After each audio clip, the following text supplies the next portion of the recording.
गौतम बुद्ध ने संन्यास लेने के बाद अनेक क्षेत्रों की यात्रा की। इस दौरान उन्हें तरह तरह के लोग मिले। कोई अपनी परिस्थिति से परेशान तो कोई उनके रूप और व्यक्तित्व से हैरान। एक बार वह एक गांव पहुंचे। वहां एक स्त्री उनके पास आई और उनसे बोली, आप तो बिल्कुल किसी राजकुमार की तरह लगते हैं।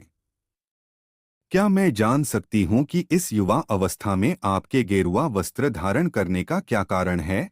बुद्ध ने उस स्त्री को विनम्रतापूर्वक उत्तर दिया, मैंने 3 प्रश्नों का हल ढूंढने के लिए संन्यास लिया है। यह शरीर जो युवा व आकर्षक है जल्दी ही वृद्ध होगा, फिर बीमार होगा और अंत में मृत्यु अवस्था में चला जाएगा।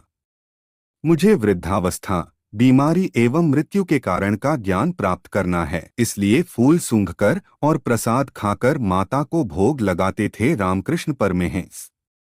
उनकी बातों से प्रभावित होकर उस स्त्री ने उन्हें भोजन के लिए अपने घर आमंत्रित किया।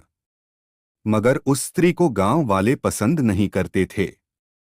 शीघ्र ही यह बात पूरे गांव में फैल गई, महात्मा बुद्ध उस स्त्री के घर भोजन करने जाने वाले हैं। गांव के लोग उनके पास आए और आग्रह किया कि वह उस स्त्री के घर भोजन करने ना जाएं। कारण पूछने पर उन्होंने बताया कि वह स्त्री चरित्रहीन है। बुद्ध ने गांव के मुखिया से पूछा, क्या आप भी मानते हैं कि वह स्त्री चरित्रहीन है? मुखिया ने कहा, मैं शपथपूर्वक कहता हूं कि वह स्त्री बुरे चरित्र वाली है। कृपया आप उसके घर न जाएं।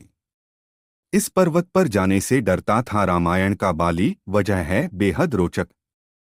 बुद्ध ने मुखिया का एक हाथ पकड़ लिया और फिर उसे ताली बजाने को कहा।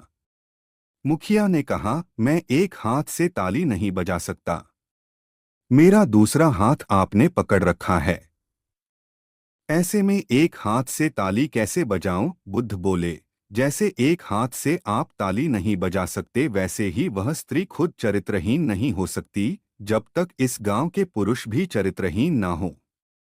अगर गांव के सभी पुरुष अच्छे होते तो वह स्त्री कदापि ऐसी ना होती। उसके ऐसे चरित्र के लिए यहाँ के पुरुष भी जिम्मेदार हैं। यह सुनकर मुखिया और गांव वाले लज्जित हो गए। अगर आपको मेरी वीडियो यूजफुल लगी हो तो लाइक, शेयर एवं सब्सक्राइब करना ना भूले।